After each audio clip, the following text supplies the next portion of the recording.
ಏನಂತಂದರೆ ಕೋವಿಡ್ ಹಗರಣ ಇದೆಯಲ್ಲ, ಕೋವಿಡ್ ಹಗರಣಕ್ಕೆ ಯಾವಾಗ ಏನಂತಂದರೆ ವರದಿ ಬಿಡುಗಡೆ ಆಯಿತು, ಹೇಗೆ ತನಿಖೆ ನಡೆಯುತ್ತೆ ಅನ್ನೋದು ಕೂಡ ಎಲ್ರಿಗೂ ಕೂಡ ದೊಡ್ಡ ಪ್ರಶ್ನೆಯಾಗಿತ್ತು. 275.51 ಕೋಟಿಯಲ್ಲಿ ಅರ್ಧದಷ್ಟು ಕೋವಿಡ್ ಸಮಯದಲ್ಲಿ ಹಗರಣ ಆಗಿದೆ ಅಂತ ಒಂದು ವರದಿ ಹೇಳಿದೆ.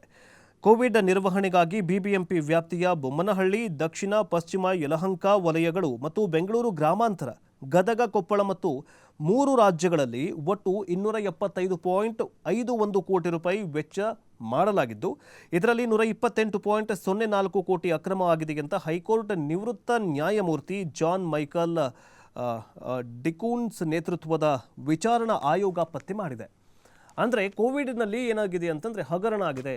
275 ಕೋಟಿ ರೂಪಾಯಿ ವೆಚ್ಚದಲ್ಲಿ ಏನೊಂದು ಕೆಲವೊಂದಿಷ್ಟು PPE ಕಿಟ್ಟು ಅದು ಇದು ಅಂತ ಏನು ಮಾಡಿದಾರಲ್ಲ, ಅದರಲ್ಲಿ ಏನಾಗಿದೆ ಅಂತಂದರೆ 128 ಕೋಟಿ ರೂಪಾಯಿ ಗುಳುಂ ಮಾಡಿದ್ದಾರೆ ಅಂತ ನಿವೃತ್ತ ನ್ಯಾಯಮೂರ್ತಿಗಳ ಪೀಠ ಏನಂತಂದರೆ ಒಂದು ವರದಿಯನ್ನು ಸಲ್ಲಿಸಿದೆ. ಈ ಒಂದು ವರದಿಯಲ್ಲಿ ಸಂಪುಟದಲ್ಲಿ ಏನಂದರೆ 1800 ಪುಟಗಳ 2ನೇ ಮಧ್ಯಂತರ ವರದಿಯನ್ನು ಸಲ್ಲಿಸಿದೆ. ಇದರ ಬಗ್ಗೆ ನೋಡ್ತಾ ಹೋಗೋದಾದರೆ ಬಿಬಿಎಂಪಿಯ ಬೊಮ್ಮನಹಳ್ಳಿ ವಲಯದಲ್ಲಿ 47 ಒಟ್ಟು ವೆಚ್ಚ ಆಗಿದ್ದು 47.24 ಕೋಟಿ ರೂಪಾಯಿ.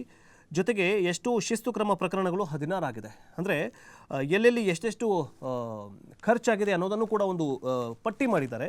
ಬೊಮ್ಮನಹಳ್ಳಿಯಲ್ಲಿ 47 ಕೋಟಿ ಆಗಿದೆ. ಬಿಬಿಎಂಪಿ ದಕ್ಷಿಣ ವಲಯದಲ್ಲಿ 54 ಕೋಟಿ ರೂಪಾಯಿ ವೆಚ್ಚ ಆಗಿದೆಯಂತೆ ಕೋವಿಡ್ ಸಮಯದಲ್ಲಿ. ಬಿಬಿಎಂಪಿ ಪಶ್ಚಿಮ ವಲಯದಲ್ಲಿ 29.14 ಕೋಟಿಯಷ್ಟು ವೆಚ್ಚವಾಗಿದೆಯಂತೆ. ಬಿಬಿಎಂಪಿಯ ಯಲಹಂಕ ವಲಯದಲ್ಲಿ 25 ಕೋಟಿ, ಬೆಂಗಳೂರು ಗ್ರಾಮಾಂತರದಲ್ಲಿ 43 ಕೋಟಿ, ಗದಗ ಜಿಲ್ಲೆಯಲ್ಲಿ 44 ಕೋಟಿ ರೂಪಾಯಿ ವೆಚ್ಚ ಆಗಿದೆಯಂತೆ. ಯಾವಾಗ ಕೋವಿಡ್ ಸಂದರ್ಭದಲ್ಲಿ ಏನೇನು ಈ ಹೆಸರುಗಳನ್ನು ಹೇಳ್ತಾ ಇದ್ದೀವಲ್ಲ, ನೀವೇ ಅರ್ಥ ಮಾಡ್ಕೊಳ್ಳಿ ಎಲ್ಲೆಲ್ಲಿ ಯಾವ್ಯಾವ ಅಭಿವೃದ್ಧಿ ಕಾರ್ಯಗಳಾಗಿದೆ. ಅಭಿವೃದ್ಧಿ ಇನ್ ದ ಸೆನ್ಸ್ ಏನಂತಂದರೆ ಕೋವಿಡ್ ಸಮಯದಲ್ಲಿ ಆಕ್ಸಿಜನ್ ಪ್ರಾಬ್ಲಮ್ ಆಯಿತು, ಬೆಡ್ಗಳು ಸಿಗ್ತಿರಲಿಲ್ಲ, ಇಷ್ಟೆಲ್ಲ ಖರ್ಚು ಮಾಡಿದ್ರು, ಹಾಗಾದರೆ ಬೆಡ್ಗಳು ಯಾಕೆ ಸಿಗಲಿಲ್ಲ? ಚಾಮರಾಜನಗರದಲ್ಲಿ ಆಕ್ಸಿಜನ್ ದುರಂತ ಯಾಕಾಯಿತು? ಈ ಎಲ್ಲ ಪ್ರಶ್ನೆಗಳು ಮೂಡೋದು ಸಹಜ. ಜೊತೆಗೆ ಗದಗ ಜಿಲ್ಲೆಯಲ್ಲಿ 44.62 ಕೋಟಿ ರೂಪಾಯಿ ವೆಚ್ಚ ಆಗಿದೆಯಂತೆ. ಈಗ ಕೊಪ್ಪಳ ಜಿಲ್ಲೆಯಲ್ಲಿ 30.66 ಕೋಟಿ ರೂಪಾಯಿ ವೆಚ್ಚವಾಗಿದೆಯಂತೆ. ಕೊಪ್ಪಳ ಜಿಲ್ಲೆಯಲ್ಲಿ ಏನು ಮಾಡ್ತೀರಾ ಹೇಳಿ. ಇನ್ನು ಒಟ್ಟು 275.51 ಕೋಟಿ ರೂಪಾಯಿ ವೆಚ್ಚ ಆಗಿದೆ. ಇದಕ್ಕೆ ಏನಂತಂದರೆ ವಸೂಲಿ ಪತ್ತೆ ಆಗಿರೋದು 128.04 ಕೋಟಿ ರೂಪಾಯಿ ಗುಳುಂ ಮಾಡಿದ್ದಾರೆ, ಹಗರಣ ಆಗಿದೆ ಅಂತ ವರದಿಯಲ್ಲಿ ಹೇಳಲಾಗಿದೆ.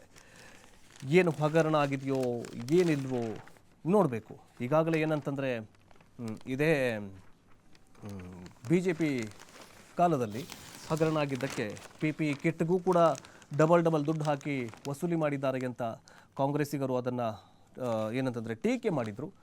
ಕಾಂಗ್ರೆಸ್ಸಿಗರು ಬಿಡಿ, ಇದೇ ಯತ್ನಾಳ್ ಅವರೇ ಟೀಕೆ ಮಾಡಿದರು. ಅವರು ಇದು 275 ಕೋಟಿ ರೂಪಾಯಿ ಹಗರಣ ಆಗಿದೆ ಅಂತ ನಿವೃತ್ತ ನ್ಯಾಯಮೂರ್ತಿಗಳ ವರದಿ ಹೇಳ್ತಾ ಇದೆ.